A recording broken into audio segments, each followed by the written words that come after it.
Hola, bienvenidos a una emisión más de la LEF. El día de hoy tenemos un programa bastante coyuntural. Hablamos sobre una temática muy reciente y que todos ustedes habrán visto en los medios de comunicación y nos referimos a Libia. Lo hemos titulado Libia después de Gaddafi. ¿Qué pasará con Libia después de que este dictador ha salido o supuestamente ha salido o al menos se encuentra desaparecido de Libia? Para eso estamos en la cabina un servidor, Héctor Herrera. Gloria Valencia, un placer estar con ustedes de nuevo. Y espero que este programa les guste bastante. Bien, pues empezamos entonces con la Torre de Babel. Bueno, nos encontramos ya en la Torre de Babel, como ustedes escucharon. Vamos a hablar de la situación de Libia y para ello quiero hacer una introducción. ¿Qué es lo que está pasando en Libia? O al menos, ¿qué ha pasado? Para poder entender qué es lo que está sucediendo actualmente. Para eso me remonto a la historia de Libia casi desde la época antes de Cristo. Y lo hago someramente nada más para ejemplificar. Libia fue conquistada por los griegos en el siglo IV antes de Cristo, después pasó a ser parte del Imperio Romano en el año 74 antes de Cristo también, y quedó después en manos de los árabes, quienes la conquistaron en el año 643 después de Cristo. El Imperio Otomano se hizo cargo del territorio de Libia desde el siglo XVI, en la cual se convierte en parte de este mismo imperio, y es dividida en 3 provincias, la provincia tripolitania, Cirenaica y Fezzan, que tenían una regencia en Trípoli. Para 1912, pocos años antes de empezar la Primera Guerra Mundial, Libia fue invadida por Italia. Permanece después de la Primera Guerra Mundial en manos italianas. Ustedes recordarán que Italia ganó de hecho la Primera Guerra Mundial o fue parte del grupo de ganadores. Se mantuvo Libia en manos italianas hasta casi terminada la Segunda Guerra Mundial, porque en 1942-43, cuando los aliados llegaron al territorio libio, lo conquistaron y lo dividieron entre franceses por una parte e ingleses por otra. Después, con la creación de las Naciones Unidas, se llegó a la conclusión de que era necesario que Libia se independizara. Por eso se le dio la independencia, lo cual lo convierte en el primer país africano, de hecho, en obtener la independencia de facto en 1951. Se nombró al general, mejor dicho al rey, Idris, como nuevo jefe de Estado del naciente Estado libio. El rey gobernó bajo un esquema monárquico, obviamente, pero tuvo suerte porque encontró yacimientos petroleros en 1959 y esto garantizó la riqueza del Estado, un Estado libio que parecía no ser solvente económicamente. A partir de este año ya el petróleo se convertía en el motor económico de la propia Libia. En 1969, 10 años después de encontrar el petróleo, el coronel Muammar al-Gaddafi dio un golpe de Estado y se instauró como el nuevo monarca, o mejor dicho, como el nuevo comandante del régimen socialista, de un régimen socialista. Pero ¿quién es Muammar al-Gaddafi? Para dar una versión breve de quién es este personaje, diremos que nació en 1942, justo el año en que los aliados invadieron Libia para reconquistarla. Él estudia Derecho, se graduó a los 21 años de la Escuela de Derecho, tuvo una adolescencia en la cual se declaró fanático del régimen, o mejor dicho, de la ideología panarabista, encabezada por Nasser, en ese entonces presidente de Egipto, el cual encabezaba una lucha de los hermanos árabes y de la justicia social principalmente. Él ingresa al colegio militar después y organiza la Unión de Militares Libres y en 1965 viaja a Inglaterra donde recibe cursos de entrenamiento militar. Ahí tiene contacto ya con las ideas europeas. Cuando regresa en el 69, pocos años antes, él encabeza el golpe militar. ¿Qué pasa después del golpe militar? Intenta crear un régimen basado en el panarabismo, como él mismo había defendido. Intenta crear una unión que fracasa muchas veces, primero con Egipto en 1972, después con Siria en 1974 y finalmente con Túnez, también en el mismo año. La idea de una fusión entre estos estados panárabes o la creación de una federación fracasa. Quizá la idea que más cuajó fue la creación de la Unión de las Repúblicas Árabes, conocida también como la Federación de las Repúblicas Árabes, que duró de 1972 hasta 1977, 5 años. El experimento fracasa porque los países participantes, Libia, Egipto, Sudán, Irak y Siria, no pudieron ponerse de acuerdo sobre la condición o las condiciones en las que se unirían en este nuevo gobierno, en esta nueva federación para crear un Estado panárabe. Su ideología se basó en un nacionalismo muy fuerte, lo cual le lleva a expropiar muchas de las empresas privadas, incluida la tierra y la industria petrolera, así como la banca, de manos extranjeras, las pasa a manos nacionales del gobierno de Libia. Eso lo lleva a crear una nueva república o un nuevo estado, así que en 1977 Gaddafi declara la Yamahiriya, que es el estado de las masas populares. La idea de esta Yamahiriya es crear un estado supuestamente popular en el que el pueblo tuviera una participación muy fuerte, así que se creó el Congreso General, que tenía el cargo, o mejor dicho, asumía las funciones de un poder legislativo, y por otra parte se creaba también el Comité General Popular, que era presidido por un primer ministro, en este caso Gaddafi. El propio Gaddafi se inaugura como jefe de gobierno y también jefe de Estado del gobierno libio. Él cambia su título de primer ministro a hermano guía de la Gran Revolución, lo cual ejerce prácticamente el poder del Estado libio. Gaddafi en un principio se vuelve un personaje antioccidental. Es importante señalar esto porque tiene muchos diferendos con Reino Unido y también con los Estados Unidos. Él apoya supuestamente varios ataques terroristas a el Reino Unido, entre ellos algunos ataques en propio territorio inglés y otros también en embajadas inglesas, por ejemplo en territorio africano. Una policía de hecho llegó a morir, una policía inglesa muere frente a la embajada de Libia durante unos disturbios, lo cual también lleva a condenar esta situación al Reino Unido y a romper relaciones con este país en los años 80. Para 1986 la tensión de Libia crece con otros países como Estados Unidos, a tal punto que hay un bombardeo estadounidense, encabezado por Ronald Reagan de Estados Unidos, quien decide que Libia tiene que tener un nuevo régimen mucho más democrático. Así que bombardea el territorio libio, Trípoli entre estas ciudades, que es la capital, bombardea y de hecho el propio palacio de Gaddafi, lo que ocasiona la muerte de una de las hijas de Gaddafi, una hija adoptiva del mismo dictador. Después hay cierto intento de Libia por negociar una paz, o mejor dicho, una mejor relación con Occidente, así que libera a algunos prisioneros políticos en un principio y después también adopta algunas medidas económicas de un estilo más neoliberal que le llevan a estar en paz, al menos durante un tiempo, con los Estados Unidos y con los países occidentales. Sin embargo, esta luna de miel dura muy poco y para 1992, con un atentado terrorista en un avión de la compañía Pan Am, que es explotado en territorio escocés, en una ciudad llamada Lockerbie, en 1988, lleva a la implementación de nuevas sanciones. Reino Unido pide a las Naciones Unidas que se implementen sanciones económicas contra Libia en el 92, lo cual tiene mucho éxito. En los años 90 es una serie de sorteos entre mejorar la relación con Occidente y mantener cierta distancia, porque también se decía que había financiado otros ataques terroristas posteriores a estos del 92. La relación mejora. En el 2003, ya a principios del siglo XXI, Libia reconoce la responsabilidad de algunos ciudadanos libios en atentados terroristas, indemniza a algunas familias víctimas de estos atentados terroristas y al mismo tiempo pide que se le levanten las sanciones en Naciones Unidas. Naciones Unidas acepta finalmente levantar las sanciones e incluso, y esto es un reclamo que se hace después, lo nombran presidente de la Comisión de Naciones Unidas para los Derechos Humanos, lo cual fue un reclamo que Estados Unidos presentó fuertemente porque un país represor no podía encabezar esta comisión.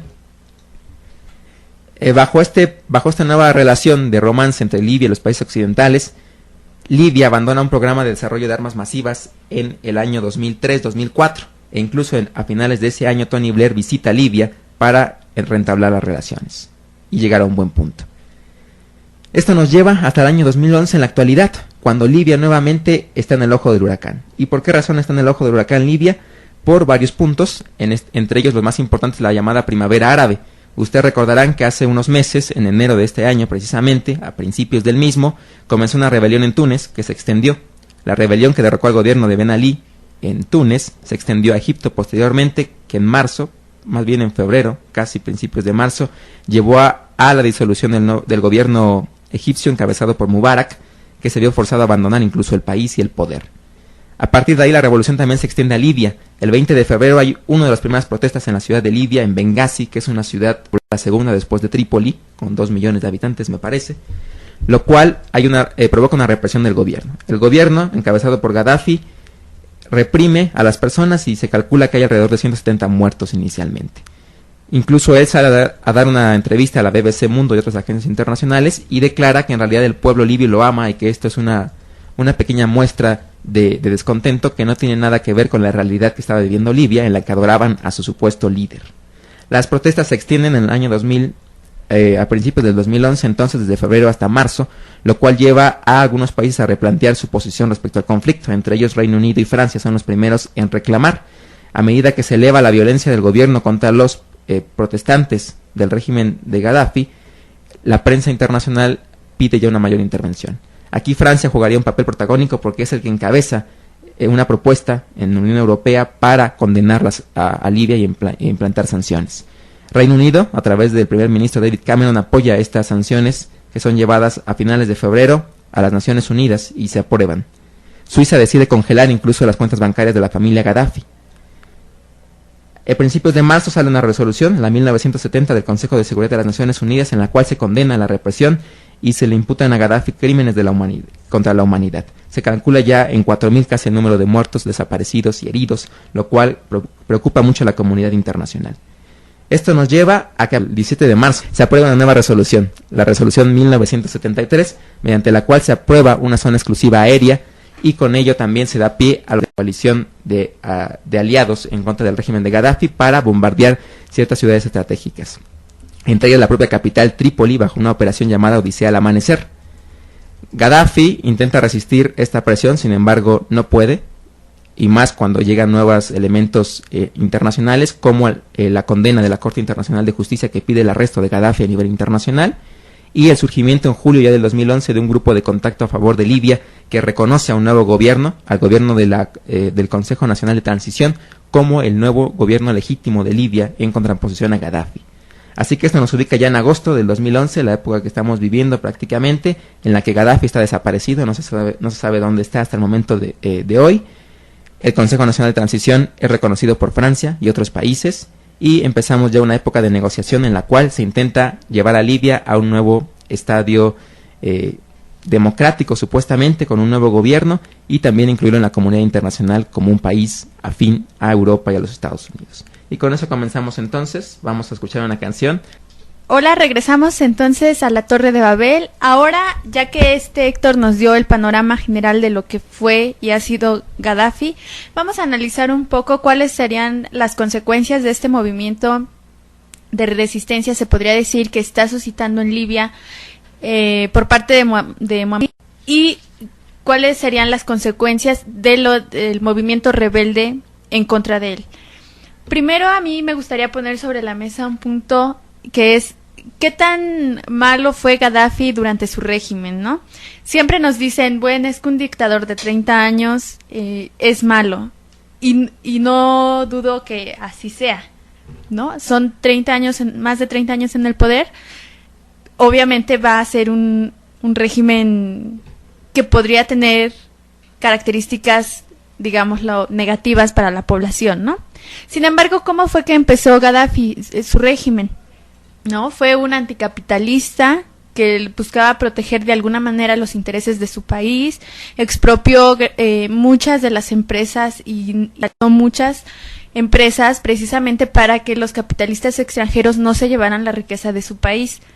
En el caso, por ejemplo, de las petroleras, el petróleo estaba a cargo de las empresas estatales de Gaddafi, con el fin de que Estados Unidos u otros países que sabían que tenían grandes yacimientos de petróleo no se los pudieran llevar. Ahora, en cuanto a la sociedad, fue un líder que en un principio dio muchos derechos a las mujeres. Entonces, ¿hasta qué punto podría decirse que su régimen fue catastrófico para toda la sociedad? Ahora, aunque él expropió algunas de las empresas, como por ejemplo las petroleras, eso no quiere decir que haya habido una distribución de la riqueza, ¿no? Ahora que él cayó, está fuera del poder, la gente se rebela y empieza a contar a la prensa internacional cómo fue su vida durante estos últimos 30 y tantos años, ¿no? Situaciones de pobreza, la gente no tenía acceso a cuestiones básicas como es la salud, la educación. Y entonces ahí vemos que el problema de Gaddafi fue no hacer una buena distribución de la riqueza dentro de su país, ¿no? Creo que hay un punto muy importante que subrayar, la repartición de la riqueza, como mencionabas. Porque Libia, durante su mandato, llegó a ser uno de los países más poderosos de Egipto en términos de África en términos económicos. Sí, ya estoy confundiendo de continentes. Hasta el día de hoy Libia es uno de los países más ricos de África, supuestamente con un mayor ingreso per cápita. Sin embargo, tenemos que subrayar que esta falacia del ingreso per cápita es desde luego algo muy maquillado, ¿no? Tomamos el ingreso total de un país y lo dividimos entre el número de habitantes, pero eso no muestra la distribución real del dinero. Yo creo que ahí está el punto central. Libia tiene mucho dinero porque el petróleo ha invertido capitales al propio país. Sin embargo, ese dinero ha parado en manos de ciertas élites y ciertos sectores, en específico la familia de Gaddafi, ¿no? Que hemos visto sus megaviones lujosos. Recientemente leía que hizo un viaje a África de 410, me parece, algo sumamente ostentoso. Es decir, Gaddafi vivía con todo lujo, pero el resto de la población quizá no estaba en las mismas condiciones. Eso explica de alguna forma las protestas. Si hubiera habido cierto desarrollo económico, podríamos entender que el pueblo no reaccionara tan violentamente, ¿no? Que es la situación que pasa en la mayoría de los países que han tenido esta primavera árabe, ¿no? La distribución de la riqueza en esos países es muy baja. Se queda toda concentrada en cierto grupo de poder y obviamente después esto genera movimientos sociales como los que hemos venido viendo en estos últimos meses.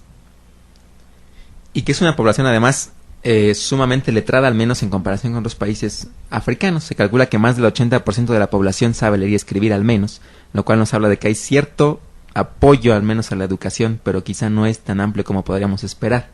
Es decir, que ahí sí hay elementos sociales que tendríamos que considerar para entender el movimiento en contra de Gaddafi. Y también políticos, ¿no? Porque desde luego ha sido un régimen represor. Y precisamente ahora viendo o pasando a este punto de las cuestiones políticas de por qué el movimiento contra Gaddafi, me salta mucho que haya sido un movimiento por los países miembros de la OTAN, porque al final de cuentas Estados Unidos siempre estuvo en contra del régimen de Gaddafi porque expropió, por ejemplo, el petróleo o algunos otros minerales que podrían haberle generado riqueza a Estados Unidos si ellos hubieran sido quienes los expropiaran. Pero como los expropió Gaddafi y los estuvo explotando, siempre dijeron, no, es que es un dictador, es que eso las dictaduras son malas, hay que ir en contra. Que es un poco la misma política que ha seguido Estados Unidos con el resto de los países, ¿no? En los 70s los países latinoamericanos, más recientemente Irán y Afganistán. Entonces, es más o menos la misma política que sigue Estados Unidos cuando van en contra de sus intereses, ¿no? Durante mucho tiempo no se le prestó mucha atención, o sea, durante 35 años no se le prestó mucha atención a Gaddafi, y ahora, cuando se ven ciertos intereses comprometidos, pues entonces es cuando Estados Unidos empieza ya a meterse dentro de la política interna de Libia, ¿no?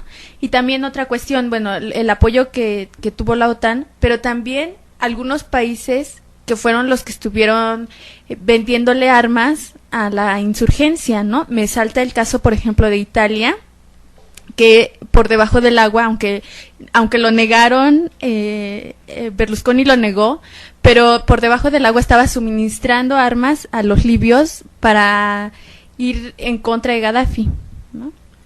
Ahí nuevamente vemos la doble moral de varios países. Estados Unidos jugó a dos bandas mucho tiempo con Libia. Durante el tiempo de la Guerra Fría, la parte más cruda fue un estira y afloja, no estorbe, pues tampoco nos metemos tanto.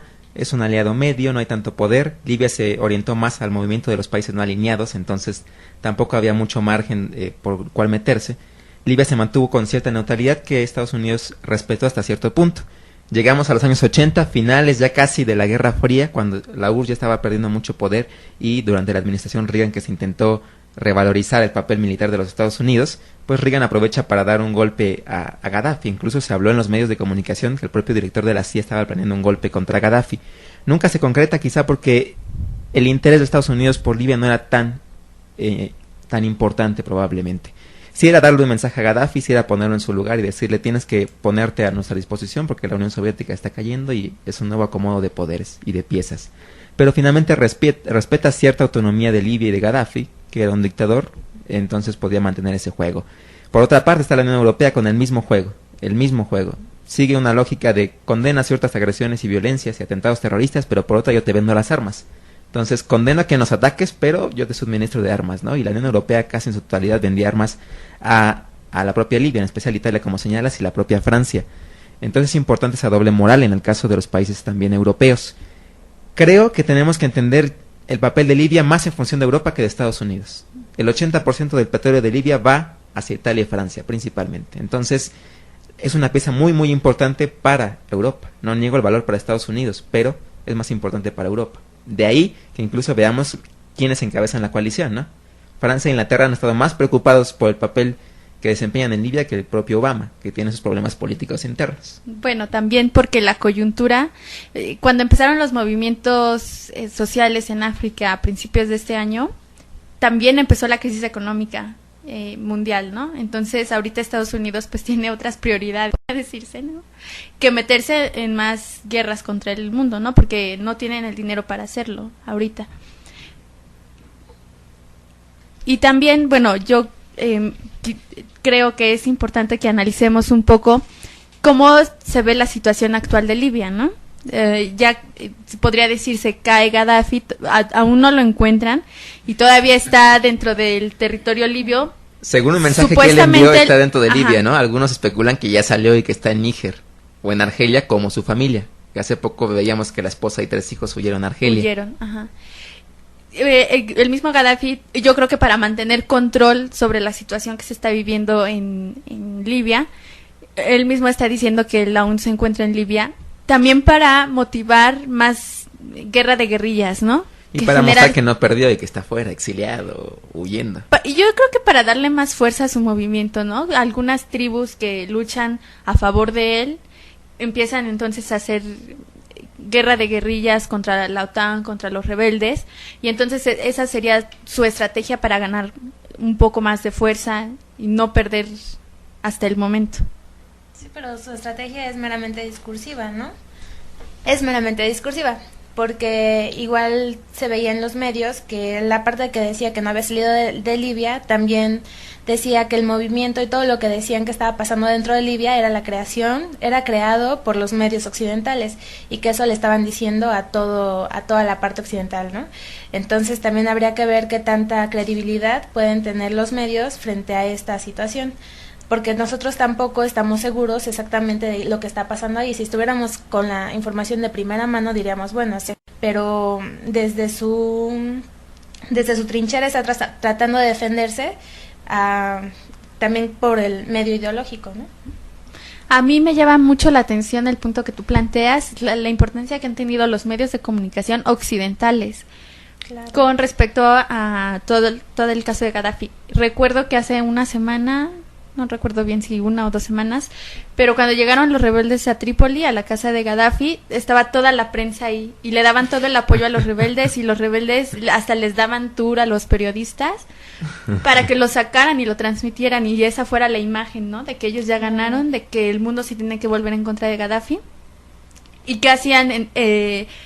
Presionaban a los reporteros que estaban apoyando a Gaddafi para que cambiaran su punto de vista. Recuerdo mucho el caso de una periodista que tenía, digamos, cierta popularidad en Libia, que apoyaba a Gaddafi y que al final de cuentas le estaban convenciendo o intentando convencer de que cambiara su postura para que esa fuera la información que se transmitiera al mundo. Entonces yo creo que los medios de comunicación sí han venido jugando un papel muy importante en este conflicto. Y además, porque qué medio de comunicación nos ha dicho específicamente lo que ha estado haciendo Gaddafi, ¿no? O sea, siempre es los rebeldes están atacando, los rebeldes ya llegaron a Trípoli, los rebeldes ya ya sacaron a todas las fuerzas de Gaddafi, ¿no? Pero los medios de comunicación internacionales no han informado qué es lo que está pasando en realidad dentro de Libia. Sí, ves el mismo video una y otra vez, ¿no? En todos los medios, cualquier vez que lo pasan la nota, es lo mismo. Sí, sin duda alguna el papel de la prensa es muy importante, sobre todo porque en ella se apoyaron muchos gobiernos para legitimar el ataque a Libia, ¿no?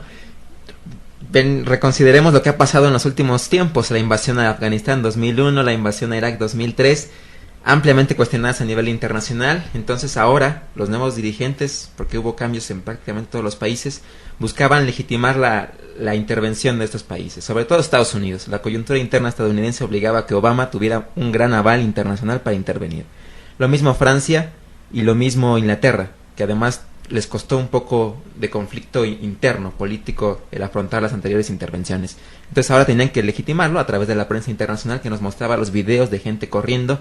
Y no solo la prensa, también hay que recalcar el valor de las redes sociales, porque había gente que subía videos de las represiones violentas a través de YouTube, por ejemplo, ¿no? Y de Twitter, que quizá no es tan importante como podríamos imaginar en otros países, pero fue un medio de escape para mostrar ciertas imágenes. Lo que se llegó a cuestionar era, por ejemplo, los ataques aéreos. Se decía, tenemos prueba de que los militares están reprimiendo a los civiles y hay muertes en la calle. Pero los ataques aéreos de Gaddafi contra los civiles, supuestamente nunca hubo una prueba objetiva o nunca hubo un video que mostrara que en verdad había estos ataques de Gaddafi, pero también fueron puestos en la balanza para intervenir en Libia. Y también, bueno, hablando de los medios de comunicación, me surge mucho la idea de que cuando la OTAN empezó a Libia, no se mostraban muchas imágenes de los bombardeos que los miembros de la OTAN hacían contra civiles o los daños que la OTAN podría causar entrando a este conflicto.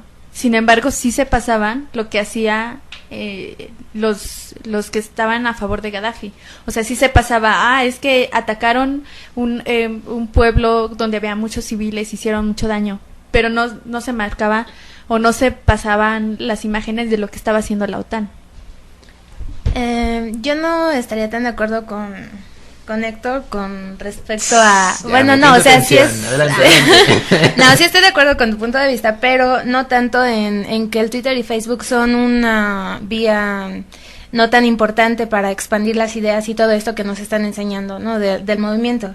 Porque si bien en Egipto decía uno de los líderes que encabezó el movimiento, que su éxito se lo debía sobre todo a estas redes sociales, porque a través de ellas se había extendido la información para que se dieran sí la caída. Entonces, pues en este sentido Libia también puede ser una fuente importante de información, quizá una más confiable y directa que los mismos medios de información que están un poco ya comprados. Yo minimizo el papel de las redes sociales en la medida en que éstas no ocasionaron la rebelión, en la medida en que éstas únicamente fueron un completarse y para expresar ciertas ideas. En eso coincido. Sirvieron para que ciertos grupos opositores pudieran expresarse o ponerse de acuerdo para ciertas organizaciones, pero finalmente no fueron las redes sociales el vínculo por el cual se dio la mayor organización, ni tampoco fueron el caldo de cultivo para llamar a una rebelión. De alguna forma la rebelión ya estaba presente tiempo antes de manera social. No minimizo el papel de las redes sociales, que ahí está presente, pero creo que aún es menos importante de lo que algunos analistas han querido subrayar. No ocasionan la rebelión, y tampoco son quienes inclinan la balanza a favor de los rebeldes, pero de alguna forma juegan un papel importante, eso no lo puedo negar. Ahora, regreso a otro punto que comentaba Sonia, el de la OTAN. Creo que es importante subrayar el papel de la OTAN, porque no fue Estados Unidos solo, no fue Francia solo, no fue Reino Unido solo, fueron bajo una figura organizada, la Organización del Tratado del Atlántico Norte, la OTAN, para justificar la intervención. Y ahí saltó la crítica de varios países no miembros de la OTAN, entre ellos Rusia, por ejemplo. Rusia decía, la resolución 1973 llegó hasta un punto en el que ponemos una zona exclusiva aérea y condenamos los hechos de Gaddafi, los ataques de Gaddafi. Pero la resolución no llegaba un poco más, que es la interpretación que después le dio la OTAN. La OTAN interpretó la resolución como se está justificando la posibilidad de una intervención. Y a partir de ahí se dan los bombardeos. Entonces un grupo de países como China, Rusia, Brasil, Sudáfrica e India incluso dijeron que había sido una acción extrema de parte de la OTAN. Una interpretación un poco flexible que le permitió a la OTAN intervenir. Por eso Rusia en un principio se opone, porque no es parte de la OTAN también, y no le correspondía ahí participar. Pero de alguna forma fue invitada también por la OTAN para justificar o legitimar la propia invasión. Y comprar a Rusia un poquito, o al menos intentar que no se alborotara tanto, ¿no? Pues sí, lo cierto es que la OTAN no tenía por qué entrar dentro de este conflicto cuando era un conflicto como por ejemplo ya se había dado en Túnez o ya se había dado en Egipto meses atrás. O sea, era un conflicto de carácter nacional. No tenía por qué entrar una organización como la OTAN para reprimir o para avanzar contra el gobierno de Gaddafi, ¿no? Entonces, a ver, déjame poner una pregunta hipotética ¿qué pasaría si?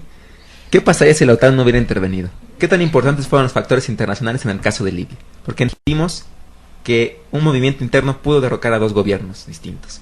Pero en Libia hubieran podido derrocar al gobierno de Gaddafi sin un apoyo occidental, sin un apoyo de Francia, Reino Unido y Estados Unidos, precisamente.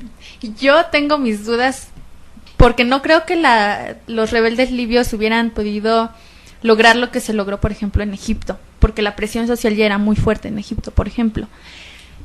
Lo que añadió la OTAN fue que se le suministraron armas, se le facilitaron, por ejemplo, aviones de guerra, ¿no? Las armas con las que los rebeldes no contaban. Y de alguna manera Gaddafi tenía un ejército fuerte.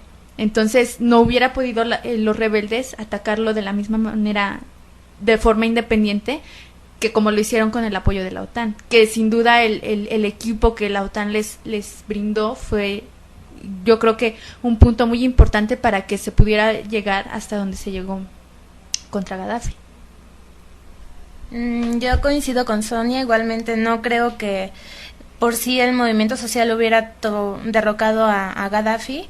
Se vio bastante bien cómo pudo mantenerse frente incluso a los ataques de la OTAN. Se resistió mucho tiempo, entonces coincido totalmente con Sonia de que no hubiera sido tan fácil, a pesar si no se hubiera tenido el apoyo de la OTAN.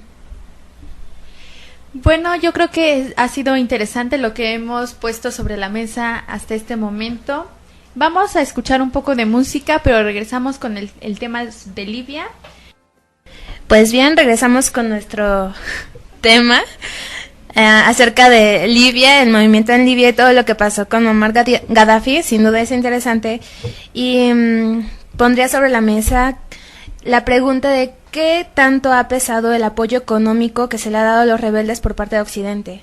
Si fue coyuntural el que el Occidente haya dado el suministro de armas, apoyo económico e incluso ideológico, o no tanto.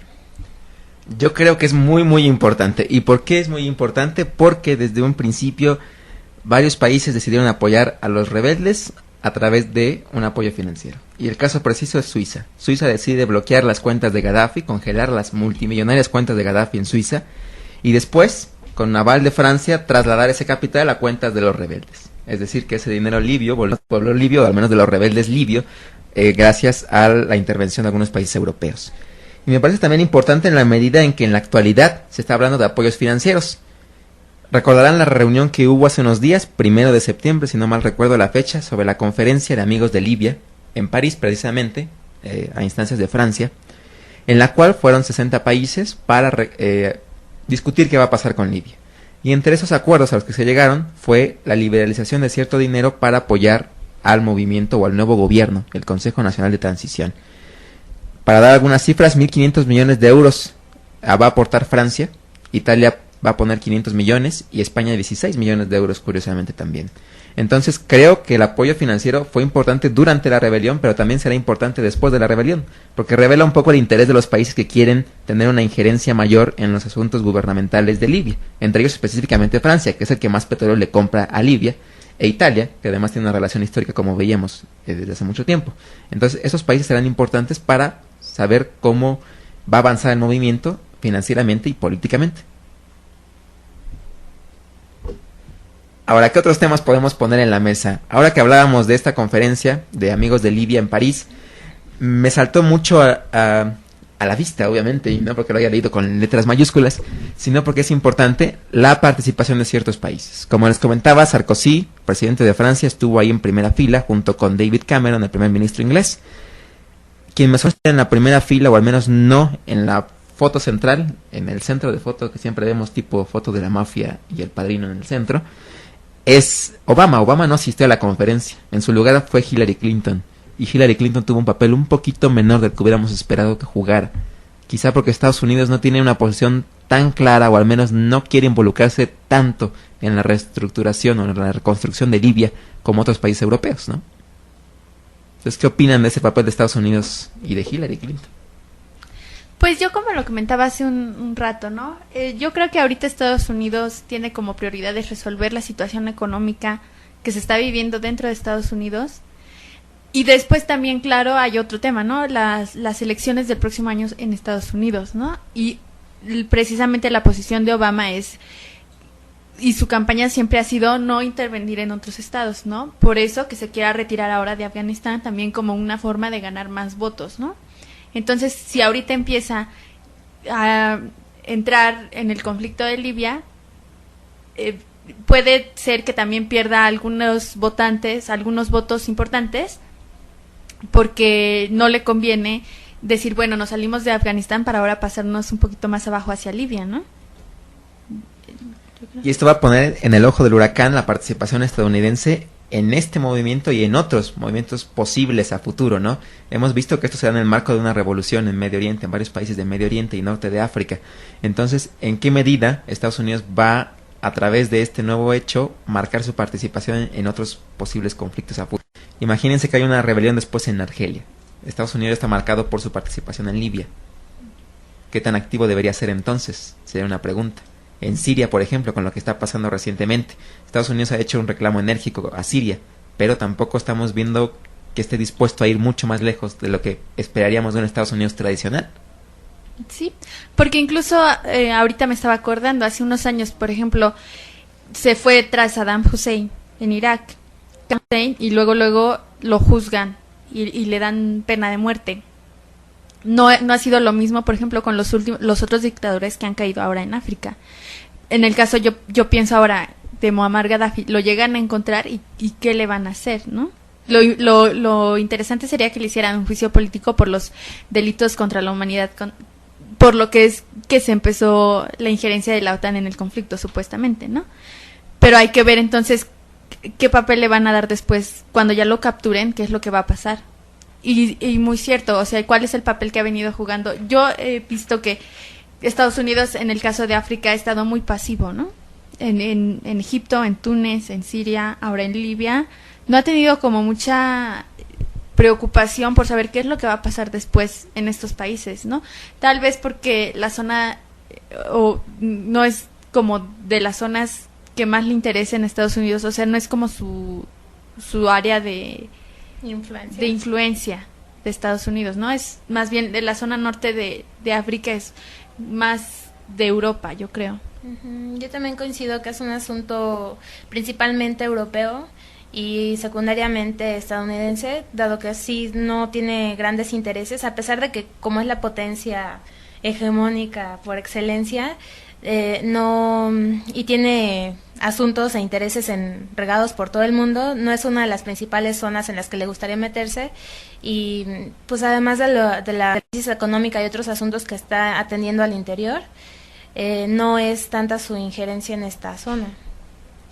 Yo ahí sí difiero para meter más tensión y candela al debate, porque Estados Unidos siempre ha visto con interés Medio Oriente, porque ahí están las reservas más grandes de petróleo y Estados Unidos es obviamente el mayor consumidor de petróleo.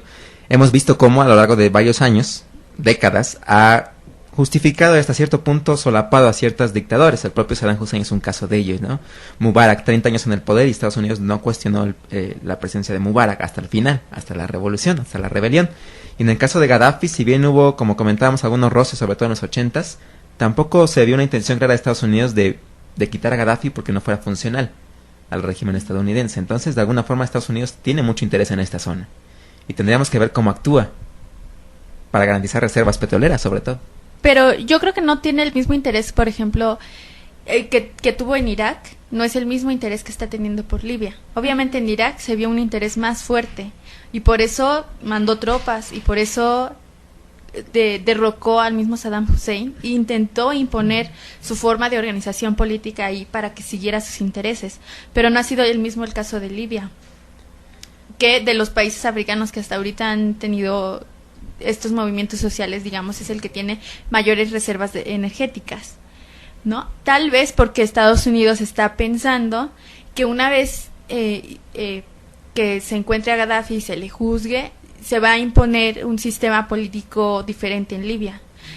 Un sistema político que obviamente podría atender a sus intereses. Entonces, tal vez Estados Unidos está confiado de que la OTAN va a poner a alguien que cumpla con los intereses de todo el mundo, ¿no? Porque Gaddafi era anticapitalista. Entonces, digamos, lo que ellos ahorita deberían de estar o estarían buscando sería poner a alguien que desnacionalice las petroleras, que permita más injerencia de algunos países extranjeros como Estados Unidos, como Francia, como Italia, en la administración de sus recursos. Yo creo que más bien están pensando rehacer la organización política y económica del país desde dentro. Tal vez por eso no han tenido como tanta injerencia como lo tuvieron en otros movimientos. Sí y no. Y explico por qué. Sí, en el sentido en que quizá no es tan importante como Irak, Libia, finalmente. No en el sentido en que la coyuntura es distinta y por eso Estados Unidos no puede actuar con la misma soltura con la que actuó en Irak. Había cierta legitimidad de la invasión, al menos dentro de los Estados Unidos. En la actualidad, a razón mismo de lo de Irak y de lo ocurrido en Afganistán, la popularidad de estas ideas ha decaído en los Estados Unidos. Entonces, quizá sigue siendo prioritario, pero no tiene Estados Unidos el mismo margen para actuar. Entonces, ahí es donde podemos ver un cambio presente. Creo, retomando uno de los puntos pasados que habías dicho, que la situación con Gaddafi va a ser distinta una vez que sea apresado, si es apresado. Si no aparece muerto, sí va a haber un juicio, ¿no? Como tipo Saddam Hussein. Porque ya hay una orden de la Corte Internacional de Justicia para juzgarlo por crímenes contra la humanidad y porque ya hay órdenes de la Interpol para ser arrestado. Entonces, va a ser un poco distinto, por ejemplo, el caso de Mubarak o de Ben Ali, que huyeron, ¿no?, de sus territorios nacionales y que son fugitivos pero no tienen prioridad de ser capturados. Aquí, como la intervención se justificaba en el hecho de que era un dictador opresivo y cruel, pues hay que tratarlo opresivamente, ¿no? Pues sí, la diferencia entre los otros movimientos en África y esta fue que aunque hubieran sido dictadores todos y aunque todos hubieran cometido crímenes, solo en Libia entró la OTAN y por eso solo Gaddafi va a ser juzgado. Yo creo que sí lo podrían encontrar. Yo creo Vamos que a sí hacer la será quiniela. juzgado. ¿Quién vota porque aparece muerto? Porque no, yo digo, porque en el caso de Egipto y en el caso de Túnez tuvieron la oportunidad de salir y de alguna manera el apoyo internacional para que salieran también, porque no había como una orden para que los encontraran a fuerzas para ser juzgados, ¿no? Y salieron exiliados a otros países y los recibieron en otros lugares de forma exiliados. Era un asunto interno.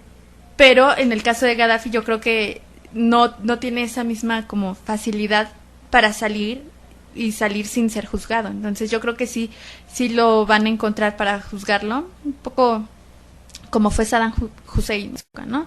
No creo que desde mi perspectiva no creo que se le deba de dar la misma pena que a Saddam Hussein, porque yo creo que sí deberían de pagar sus crímenes, ¿no? Estos tipos de dictadores. De ahí a que salga muerto, no lo creo, porque yo creo la prioridad de los rebeldes es encontrar los vivos. Están perdidos 6 millones de libios. No, es encontrarlo vivo. También por el descontento social que genera la persona de Gaddafi contra los demás, ¿no? Yo veía los reportajes en las noticias y veías el coraje con el que la gente se refiere a Gaddafi y dices, es que sí lo quieren. Bueno, ellos lo lincharían, ¿no? Pero yo creo que sí lo encontrarían vivo para precisamente hacerlo pagar por todo lo que hizo. Hay en verdad un gran descontento de la población. Pues yo creo que el castigo sería meramente simbólico, ¿no? Bueno, claro que sí tendrían que darle mayor cobertura a cómo se le hace la condena y todo este juicio que va a llevar, pero también yo creo que se va a mezclar un poco con las ideas de lo que instauró en sí la coalición, el Consejo Nacional de Transición. Entonces yo creo que lo van a mover por ahí para legitimar un poco su intervención. Ahora déjenme poner en la mesa 2 puntos. Punto número 1, tipo Adal Ramones en otro rollo. Okay. Un posible sucesor de Gaddafi. Se hablaba del hijo mayor de Gaddafi, ¿no? Saif al-Islam Gaddafi, que además era más pro-occidental y tenía ciertas ideas de conciliar un poco más a Libia con otros países europeos. Él mismo estudió en Londres, que a propósito hubo un escándalo hace poco, no sé si recuerden, porque tiene un doctorado por Oxford y salió hace poco que se lo quitaron precisamente porque se descubrió que su tesis doctoral había sido hecho por un libio o algo por el estilo. Sí. Entonces no había sido autoría personal del sucesor de Gaddafi. Pero al menos vemos que estudió en Londres y que tenía cierto acercamiento a Occidente y que era supuestamente más moderado que Gaddafi. Entonces, ¿por qué no suceder a Muammar al-Gaddafi por su propio hijo? ¿Por qué no fue una estrategia de Gaddafi, de Muammar, hacerlo? Digo, ahorita ya parece imposible porque se especula que está muerto, no ha aparecido. Entonces, ¿por qué no lo hizo Gaddafi? ¿Y por qué no hubo cierto apoyo internacional para una transición pacífica? Yo creo que porque nadie lo hubiera apoyado. O sea, si Gaddafi hubiera dicho, yo ya no voy a ser el que va a gobernar, va a ser mi hijo, de todas maneras hubiera creado revueltas. Porque entonces la gente hubiera pensado que su hijo iba a ser el títere y que detrás de él iba a estar Gaddafi. Entonces, no creo que hubiera sido la solución como para no tener el conflicto. Más de lo mismo. Uh-huh. Bueno, ahora el punto número 2. Me llamaba mucho la atención que el líder del Consejo Nacional de Transición, un sujeto llamado Mustafa Mohamed Abud al-Jelail, qué fluido es mi árabe, ¿se dan cuenta? Era ministro de Justicia del régimen de Gaddafi. Entonces resulta que este Consejo de Transición, opositor a Gaddafi, está conformado por algunos personajes que fueron parte del régimen de Gaddafi y que de repente le dan la vuelta a razón supuestamente de la violencia por las represiones. Sí, de hecho varios de los rebeldes están... Bueno, es que hay diferentes facciones de los rebeldes. Entonces unos son los rebeldes que nunca estuvieron, digamos, dentro del grupo de Gaddafi. Otros son los rebeldes que están o que estuvieron en el equipo de trabajo de Gaddafi, ¿no? O sea, son diferentes facciones, pero al final de cuentas todos son rebeldes. Yo creo que aquí lo importante sería... A todos les gusta el relajo. Okay. No, yo creo que aquí lo importante sería identificar qué es lo que va a pasar una vez que se encuentre a Gaddafi, porque ahorita, o cómo va a ser la conformación del nuevo gobierno de Libia, ¿no? No sé...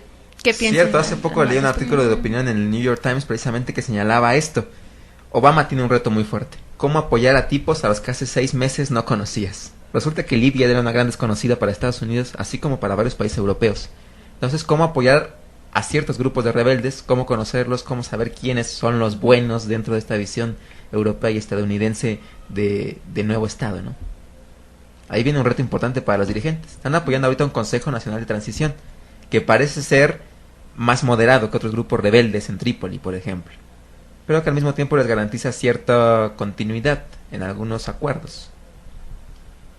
Sí, pues lo importante sería ver, apoyar a quién, ¿no? Porque está el Consejo Nacional de Transición, pero en algún momento se tiene que disolver y tiene que dar paso a una nueva forma de organización, ¿no? Un nuevo representante, claro, como en el Ejecutivo, un nuevo Parlamento, o otra forma de organización que encuentren, ¿no? Pero ¿cuál será aquella que deba seguir Libia después de tantos años con el mismo dirigente, ¿no? Una interrogante es si habrá elecciones después de estos sucesos. Lo peor es que no se sabe, porque por ejemplo en el caso de Egipto ya se sabía, o sea, cae Mubarak, sí, y en unos meses se tenían elecciones y se iba a poner un presidente interino. Había en un plan ese de tiempo. transición. O sea, había un plan de no qué hacer. Muy organizado todavía. Ajá. En el caso de Libia no se saben cuándo va a haber elecciones, no se sabe siquiera si va a haber o si se va a imponer a alguien por lo mientras o si se va a imponer a alguien por un largo tiempo. Es lo que no se ha pensado, yo creo. Y bueno, ya para concluir, su visión personal a futuro, ¿cómo ven Libia en su bola de cristal? ¿Qué pasará? ¿Cómo evolucionará esto? ¿Cuál será la actuación de algunos actores internacionales al respecto? ¿México será importante? Yo no lo creo. No. ¿La dura declaración de Espinosa condenando los hechos en Libia no tendrá mucho peso? No, yo más bien... No, yo veo un futuro cercano, digamos, de aquí al próximo año un poco catastrófico para Libia, si así se le podría llamar. ¿Según los astros? Según mi bola de cristal aquí enfrente. Porque yo creo que va a haber muchos retos, ¿no? Primero, el papel que va a seguir jugando en los próximos meses Gaddafi, ¿no? Si se encuentra, si va a seguir teniendo apoyo de las fuerzas que hasta el momento lo han estado apoyando, o si le van a retirar totalmente su apoyo. Y si lo encuentran, si lo van a juzgar, si lo van a linchar dentro de Libia, o si él va a salir del país, como muchos piensan, ¿no? Que ya salió del país. Bueno, el papel que va a jugar él. El papel que va a jugar el Consejo Nacional de Transición, ¿no? Porque no se ve como un consejo muy organizado. No, el papel que va a jugar en la formación de un nuevo gobierno, en la formación de una nueva agenda económica también. Y también el papel que va a jugar la OTAN, ¿no? Porque una vez que se encuentre a Gaddafi, la OTAN va a tener que apoyar a alguien para que se quede al mando de Libia. Y obviamente ese alguien va a tener que dar mucho para cumplir los intereses que vieron la OTAN desde un principio para intervenir, ¿no? Entonces yo creo que al menos en el próximo año va a seguir habiendo incertidumbre en la forma de organización económica y política de Libia y también, desgraciadamente, en el ámbito social, ¿no? Porque tras una guerra la reconstrucción va a ser muy difícil. Coincido de nuevo con Sonia. No, yo también creo que la sociedad es quien más lo va a sentir, van a repercusiones sobre ella. También creo que si algo es seguro dentro de toda esta maraña de incertidumbres es que Francia y Gran Bretaña van a llevar la vara alta en este movimiento y lo que pase a futuro, no tanto Estados Unidos, por lo que comentábamos también, que está un poco inmerso en sus problemas internos y algunas cosas que le ataron las manos por los acontecimientos anteriores. Y también habrá que ver qué pasa con el petróleo, ¿no? Y todo este nacionalismo, a ver si el petróleo queda en manos de Libia o si empieza a haber la privatización de las empresas y empieza a haber algunas otras repercusiones económicas también para el país. Yo también veo un futuro un poco oscuro para Libia en este año, pero probablemente se vea un poco claro, pues no sé, ya sabiendo que quién va a ser el sucesor y qué papel va a tomar el Consejo Nacional de Transición. Bueno, permítame entonces ser el osito cariñosito de esta tribu malvada que acosa con un panorama negro y dar cierto mensaje esperanzador. Veamos esto en una imagen mucho más grande, en la revolución de Medio Oriente, ¿no? En las revoluciones de Medio Oriente, la llamada primavera árabe. Creo que Libia, vista desde ese punto y de estos conflictos, es un grano de esperanza, porque hay cierta idea de promover valores democráticos, cierta idea de que el pueblo tiene que retomar nuevamente el poder en algunas circunstancias y también castigar a aquellos gobernantes que abusan del poder dictatorial. Un tanto como aquella canción de José José, la de 40 y 20, o sea que 40 y 20 no es una diferencia muy grande, pero yo difiero, es una diferencia muy grande en el caso de los regímenes internacionales. 42 años de Gaddafi, 30 años de Mubarak y 20 y tantos de Ben Ali es una diferencia importante, más allá de las condiciones sociales y políticas que eran distintas. Estos regímenes azotaban, digamos que en el mejor de los casos con indiferencia y en el peor con opresión a varios grupos al interior de sus propias naciones. Entonces los movimientos sociales de alguna forma están justificando un valor extra de la sociedad y le están dotando de cierto empoderamiento ciudadano que será interesante ver cómo surge a futuro, considerando además que este movimiento se está extendiendo a otros países. Argelia tiene algunos brotes, por ejemplo, Bahrein, que tiene algunos brotes, la propia Arabia Saudita, que es muy moderada y tradicional, también tuvo algunos brotes de rebelión. Entonces tenemos que ver cómo estos movimientos pueden ser significativos para las relaciones internacionales. Y con eso concluyo y le paso el micrófono a Gloria. Muy bien, pues sin duda interesante nuestra discusión acerca de los movimientos en Libia. Regresamos a Cuéntame. Comunícate con nosotros a nuestro correo electrónico elalef.comunicaradio@hotmail.com o encuéntranos también en Facebook como el Alef Comunicaradio. Recibimos ahí todos tus comentarios, sugerencias, dudas, todo lo que se te ocurra lo puedes comunicar con nosotros. Y agradecemos también que ya tenemos 500 amigos en Facebook, así es de que si tienes más amigos, invítalos también para que seamos cada vez más. Aquí van las fanfarrias. Recomiéndenos. Pues bien, también los invitamos a diversos eventos. El primero es una mesa que se titula A 60 años de la Facultad de Ciencias Políticas y Sociales, vida y trayectoria de la ciencia política mexicana. En esta participan Cristina Puga Espinosa, Enrique Suárez Íñiguez, Luis Alberto de la Garza, Manuel Villa y Víctor Manuel Muñoz Patraca. Es el 9 de septiembre a las 11 horas en la sala Fernando Benítez de la facultad. Y el segundo evento es el Festival de las Culturas del Mundo en la UNAM, del 5 al 14 de septiembre. Si necesitas más información de este festival, lo puedes encontrar en la página de internet www.tucomunidad.unam.mx/Culturas del Mundo. En ella va a haber libros, conferencias, exposiciones, becas, así que si te interesa, está padre que vayas. El tercer evento, una conferencia de reconocimiento del Estado palestino ante la Asamblea General de la ONU. Es el viernes 9 de septiembre a las 16 horas en el auditorio Ricardo Flores Magón de la facultad igual.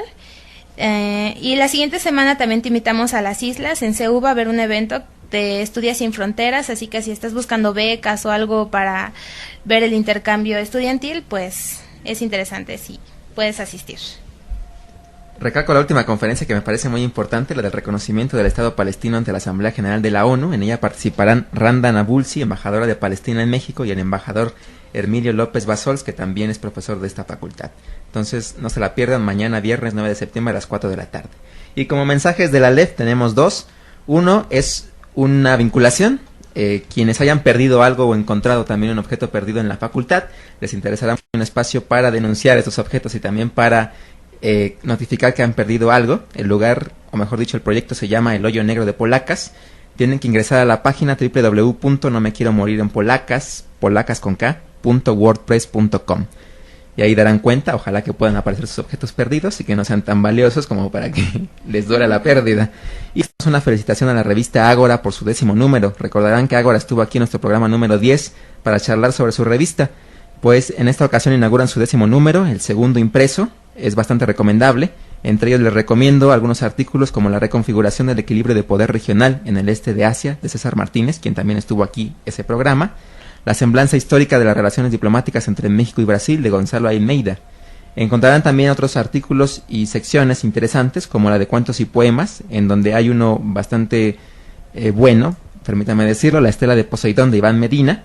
Y en la sección de ensayo gráfico también encontrarán una sección de imágenes dedicadas a Japón, tituladas Japón, la nación del sol naciente, de Salvador Hernández. Entonces, ya con esto concluimos el ALEF. Ha sido un gusto estar nuevamente con ustedes, que nos permiten entrar a sus computadoras. Estuvo en la cabina Sonia Déciga. Muchas gracias por habernos escuchado y los esperamos la siguiente semana con otro tema muy interesante. Gloria Valencia. Un placer de nuevo estar con ustedes y nos escuchamos la siguiente semana. Se despide Héctor Herrera, ha sido un gusto, nos sintonizamos.